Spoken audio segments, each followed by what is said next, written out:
তিনি যে প্রমাণ খুঁজছিলেন তা প্রদান করা হয়েছে। ঠিক আছে।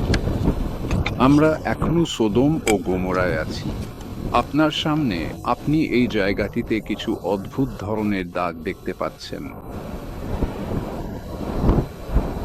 বলতে গেলে ছাইয়ের স্তরে। এটা পাথর নয়, এটা ছাই। এখন আমরা এর কাছাকাছি গিয়ে দেখব।